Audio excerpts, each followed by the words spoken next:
Unai Sordo, que es secretario general de Comisiones Obreras. Señor Sordo, muy buenos días. Hola, buenos días. Gracias por estar con nosotros. Le pido una primera valoración del dato de paro registrado que hemos conocido hace unos minutos. 244.000 empleos menos en enero, la mayor caída en la afiliación desde 2013. Este es un anticipo de un año complicado para nuestra economía. Esto es un dato estacional puramente. ¿Qué opina el secretario general de Comisiones Obreras? Bueno, el dato es malo en la medida que hay 90.000 personas más registradas en las listas del paro. Hay menos personas registradas que hace un año. Quiere decir que se sigue creando empleo, pero de una forma cada vez más lenta. Hay una ralentización, que llaman los economistas, en la creación de empleo. Tiene una parte, digamos, estacional, es decir, enero siempre se destruye mucho empleo porque termina la campaña de Navidad, pero tiene también una derivada, yo creo, más estructural, que es que desde hace ya varios trimestres, como se está ralentizando la economía en España, en Europa y en el mundo, se crea empleo cada vez de una forma más lenta. Y esto en un país que todavía está por encima del 13% en tasa de desempleo, pues es muy preocupante. En nuestro país creamos empleo en paralelo a la creación de riqueza, es decir, ¿el dato de PIB puede marcar en cierta forma también lo que puede crecer el empleo? Siempre hay una relación entre lo que crece la economía y el empleo que se crea o que se destruye, pero es verdad que la economía en España recuperó en el año 2017 los niveles previos a la crisis en cuanto a que se generan más bienes y servicios de lo que se generaban antes del año 2008 y sin embargo todavía tenemos menos puestos de trabajo de los que teníamos antes de la crisis, sobre todo porque la construcción no recuperó las tasas desorbitadas de actividad que tenían en la burbuja antes del año 2008. Por tanto, tenemos un problema de creación de empleo. En España hay bastante más gente que quiere trabajar de la que encuentra un trabajo y creo que ese es el gran problema económico que tiene nuestro país históricamente. Se lo planteaba porque los organismos internacionales y también algunos de este país dicen que este año el frenazo toca freno y ya a partir de este año, es decir, cuando vayamos acercándonos al 21, poco a poco iremos creciendo. Y esto significará que de alguna manera también va a crecer el empleo. Es decir, vamos a tocar fondo este año en lo que es ese frenazo en la creación de empleo. ¿Qué opina? Es que yo creo que hay bastantes incertidumbres, porque gran parte de la paralización de la economía o de la ralentización de la economía ha tenido más que ver con causas, esto que llaman geopolíticas, ¿no? Es decir, la guerra comercial, la guerra de aranceles entre Estados Unidos y China, que también ha afectado a Europa, o las dudas ante qué iba a pasar con el Brexit, ¿no? Esto, como en cierto modo ha parado un poco el comercio internacional, nos afecta, pero no nos afecta por una lógica estrictamente económica, sino por más bien una lógica política. En la medida en que haya menos incertidumbres, podrá crecer más la economía y, sobre todo, creo que hay que también poner el foco en qué es lo que podemos hacer desde un país como España o desde una unión como la europea, ¿no? En un momento de cierta parálisis del comercio internacional, todo parece indicar que si la demanda interna nuestra mejora, se va a generar más actividad y se va a generar más empleo. Y la demanda interna de un país mejora en la medida en que se distribuye su riqueza con los salarios, con las pensiones, con las prestaciones sociales y con la fiscalidad. Por tanto, aparte de las cuestiones geopolíticas mundiales, hay que fijarse en qué es lo que podemos hacer para que el crecimiento genere más y mejor empleo. Bueno, el dato de enero, según el INE, sitúa la cifra de parados en 3.253.853. Es el dato que acaba de publicar el Instituto Nacional de Estadística, el Ministerio de Empleo. Sí. Ese dato, 3.253.000, nos aleja de ese objetivo de 3 millones, anhelado por todos los gobiernos. ¿Cuándo cree usted que podemos acercarnos a este objetivo? Es decir, esto, ¿cuándo será posible? ¿2 años? ¿3 años? Yo creo que va a depender mucho de las políticas económicas. Como he dicho, desde el 17, prácticamente hace ya 3 años que producimos más que producíamos antes de la crisis. Y España sigue siendo un país con el 13 y pico % de paro, que en otros países sería escandaloso. Es decir, en los países centrales de Europa ni en la peor época de la crisis han llegado a esta tasa de paro. Y en España hemos superado ampliamente el 20%. Por tanto, tenemos un problema de paro. Y tenemos un problema de calidad de empleo. Es decir, tenemos la tasa de temporalidad, es decir, de la gente que tiene trabajo pero tiene trabajos con contratos temporales, somos los campeones de Europa. Es decir, tenemos un modelo laboral muy mejorable, con muchísimos defectos que afectan sobre todo a la gente que peor lo pasa, a la gente más precaria, ¿no? Por tanto, en la medida que haya políticas económicas que de verdad sitúen la creación de empleo como principal objetivo, se podrá reducir más o menos la tasa de paro. En la medida que se prioricen otra serie de cosas, básicamente, digamos, la ortodoxia macroeconómica, esta del déficit, de la deuda, sin tocar la fiscalidad, pues el empleo se generará muy despacio. Ahora le pregunto por el nuevo gobierno y por la coyuntura, pero antes, no sé si el gobierno tiene que activar muchas teclas. Está claro, la de la ortodoxia, y ahí se me ocurren pues varias personas. Por ejemplo, está Nadia Calviño, y luego hay otro tipo de alma en el gobierno, en política económica, que probablemente viene por la presencia de Unidas Podemos en el Ejecutivo. ¿Cree usted que eso va a alumbrar una política en materia laboral que va a ser coherente, que va a ser la necesaria, la que ustedes están reclamando, o va a haber una presencia de esa larguísima sombra de Bruselas en nuestras políticas? Es que yo creo que no debe haber un camino divergente entre la eficacia económica y la justicia social.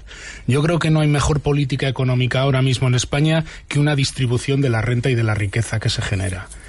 Y por eso digo que a través de los salarios se tiene que generar más actividad. Por eso es muy importante, por ejemplo, que haya subido el salario mínimo interprofesional, porque crecen los salarios de la gente que todo su salario lo destina a las necesidades básicas.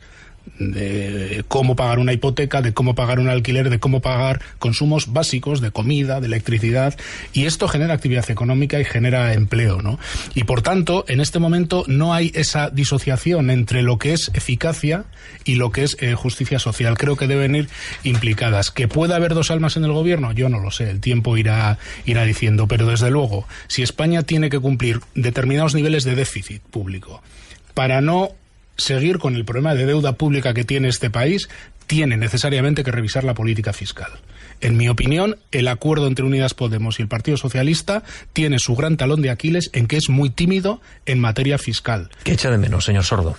Bueno, pues España tiene una contribución fiscal 6 y pico puntos menos que la media de la Unión Europea. Estos son más de 70.000 millones de euros al año que España recaudaría si tuviéramos un modelo fiscal equiparable al de los países centrales de Europa, al de la media de la Unión Europea. Y esto nos permitiría reducir el déficit, lógicamente, implementando o impulsando políticas de distribución de renta, de mejora de servicios públicos, de mejora de infraestructuras y de mejora de algo muy importante, que es lo que va a determinar si nuestra economía en el futuro es competitiva o no. La modernización a través de la digitalización y de los sistemas de formación permanente, junto con la transición ecológica y energética, ahí es donde España se va a jugar el futuro. Y para impulsar estas reformas hace falta recursos públicos. Y para tener esos recursos públicos hace falta una mejor fiscalidad. Y creo que ese es uno de los grandes retos que tiene este país. Por conocer bien exactamente cuál es el análisis de la coyuntura que usted plantea, los empresarios detectan ahora mismo un cansancio en las exportaciones, aseguran que fueron un colchón importante para los tiempos de crisis, pero que ahora deja de serlo. ¿Quién debe tomar el relevo para reactivar la economía? ¿Hay que conseguirlo activando la demanda interna, las inversiones públicas? ¿Es la subida de los sueldos lo que tiene que, de alguna manera, inyectar dinero? En fin, ¿cómo lo ve usted? Yo creo que es todo. Es todo un poco. Este es un menú con muchos platos y hay que sacar todos los platos a la vez. Es decir, España en la crisis mejoró su nivel de exportaciones y esto es bueno. Pequeñas empresas españolas exportan que antes no exportaban y esto es bueno. El problema es que, como he dicho antes, hay una cierta ralentización del comercio a nivel mundial, a nivel europeo y a nivel de las grandes áreas del mundo, ¿no?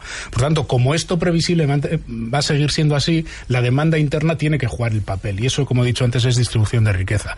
El sector público tiene que impulsar ahora mismo inversión. Un problema que tiene España y que tiene Europa es que hay baja inversión pública y baja inversión privada.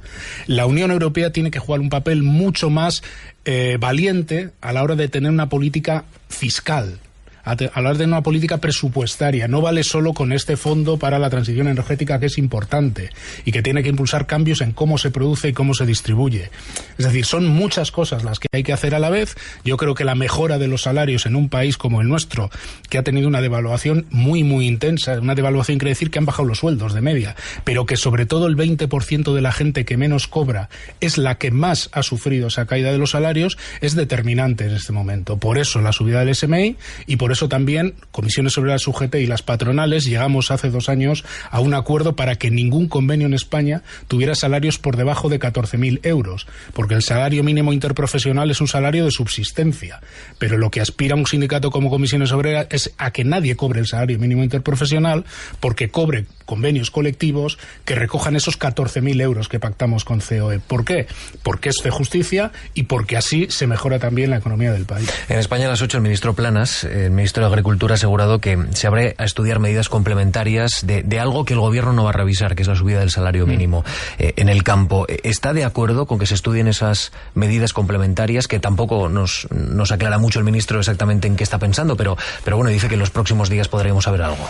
Lo primero, el ministro ha convocado a las asociaciones agrarias a una mesa del campo. Si esa mesa del campo no se quiere quedar coja, tiene que convocar a los sindicatos, que representamos a su vez a los trabajadores del campo. En segundo lugar, nosotros compartimos bastante del análisis que hacen las asociaciones agrarias, que sitúan que el problema del campo es que reciben precios muy bajos por lo que se produce en el campo. Pero el problema no se puede solucionar pagando salarios de miseria a los jornaleros del campo, sino que hay que analizar cuáles son los problemas por los que el campo recibe esos precios tan bajos. Y en nuestra opinión tienen que ver sobre todo con que hay una estructura de poder de las cadenas de distribución de alimentos que marcan precios muy bajos al campo. Y se quedan gran parte de los excedentes y de los márgenes, que se multiplican por 500 cuando luego los compramos en un supermercado o en una distribuidora. ¿Cómo cambiamos esa relación de poder entre las grandes distribuidoras y el sector del campo que está demasiado atomizado, está demasiado individualizado? Pues ese creo que es el objetivo que tiene que marcarse esa mesa del campo, pero insisto, la solución no puede ser pagar salarios por debajo del salario mínimo interprofesional a los jornaleros. ¿Deberían cesar las protestas de las organizaciones agrarias mientras negocia una solución para el campo? Bueno, no soy yo quien para decir eso. A mí me parece bien que las asociaciones agrarias o quien lo considere se manifieste. Desde un sindicato estaría bueno que se dijera lo contrario, pero dejando muy claro que estas asociaciones representan legítimamente a los productores agrarios, a veces a los pequeños productores y productoras agrarios, pero que luego hay trabajadores por cuenta ajena que representamos las organizaciones sindicales.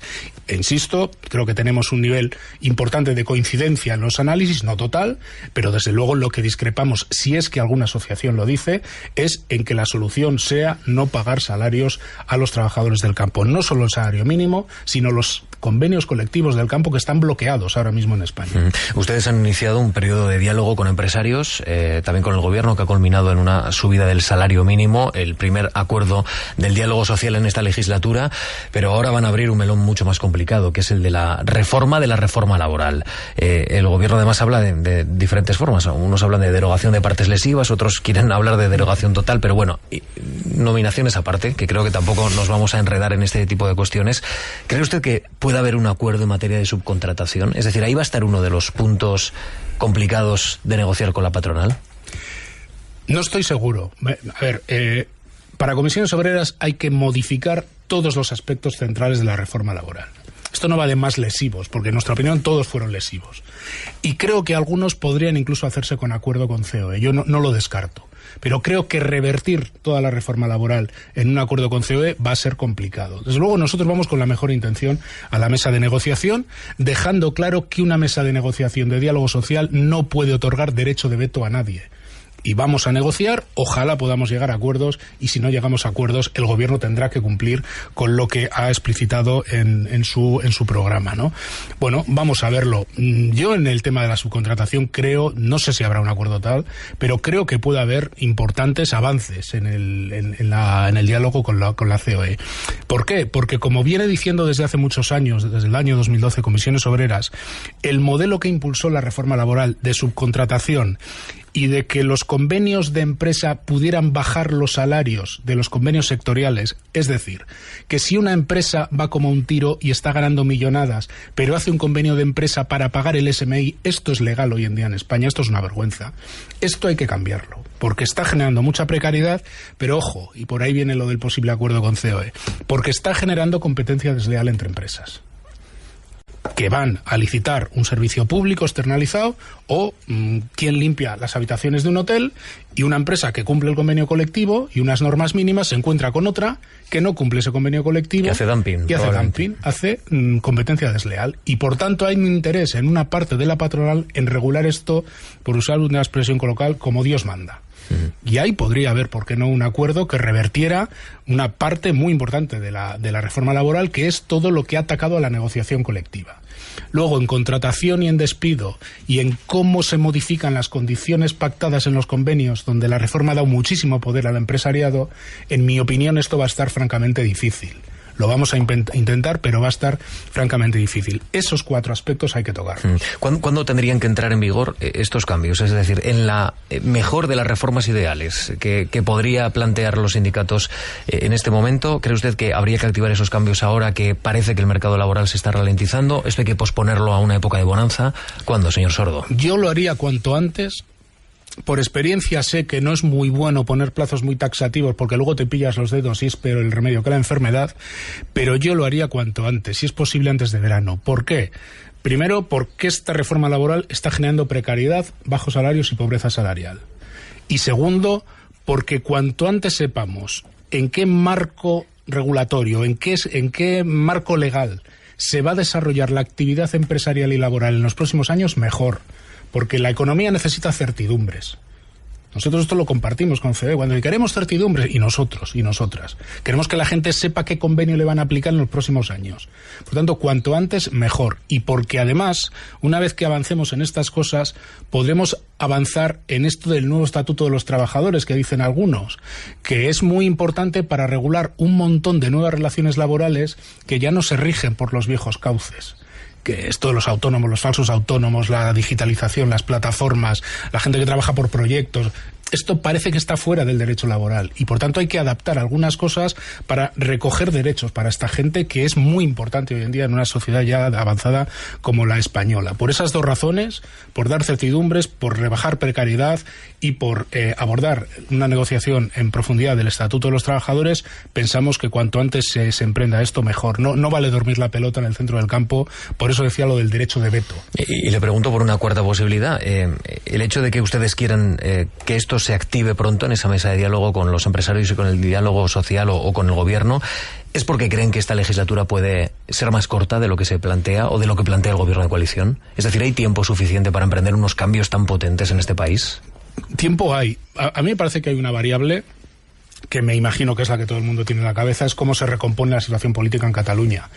Pero salvaguardando esa variable y manteniendo algo que yo creo que es razonable, que es que haya presupuestos generales del Estado, porque a nadie de los que apoyó la investidura de Pedro Sánchez le conviene que esta legislatura fuera un rotundo fracaso si tuviéramos que ir a elecciones dentro de unos pocos meses. ¿Esquerra piensa eso, cree usted? Más les vale. Yo creo que por un mero sentido de la supervivencia debieran pensar eso, ¿no? Porque otro escenario sería una locura y desde luego además creo que acabaría envuelta por el cuanto peor mejor del puigdemonismo, por decirlo de alguna manera, ¿no? Entonces yo creo que Esquerra lógicamente se va a enfrentar a un proceso electoral y esto hace pues que a veces los mensajes pues se polaricen un poco, pero me imagino que la visión estratégica es que esta legislatura tiene que durar, ¿no? Yo creo que si hay presupuestos la legislatura va a ir para lejos, Yo no sé si 4 años, no me chupo el dedo y sé que las cosas se van a agudizar cuando avance la segunda mitad de la legislatura, pero si hay presupuestos, perfectamente vamos a ir a una legislatura de 3 años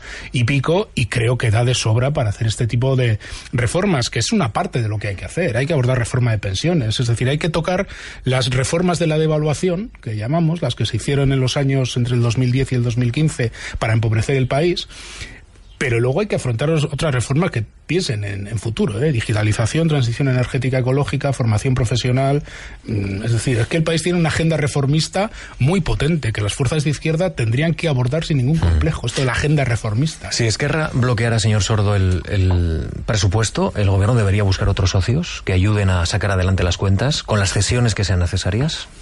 Hombre, yo creo que el gobierno no debiera desfigurarse en unos presupuestos que no respondieran a lo que ha generado una importante esperanza, por lo menos, digamos, en la parte más progresista de la sociedad. Estoy pensando, por ejemplo, en Ciudadanos, que tiene 10 diputados y que puede activarse de manera esencial si votaran sí, por ejemplo, en un posible acuerdo de yo creo que Ciudadanos tiene que pensar una estrategia que le dure más de un mes para ver si tiene alguna posibilidad de sobrevivir en este panorama político. Yo creo que es evidente que es un partido que se ha equivocado estratégicamente en el último año de una manera radical, y yo no sé si va a salir de este viaje, ¿no? Pero yo no contemplo. Yo creo que es probable que haya muchos tirones, mucha escenificación, mucho mensaje grueso.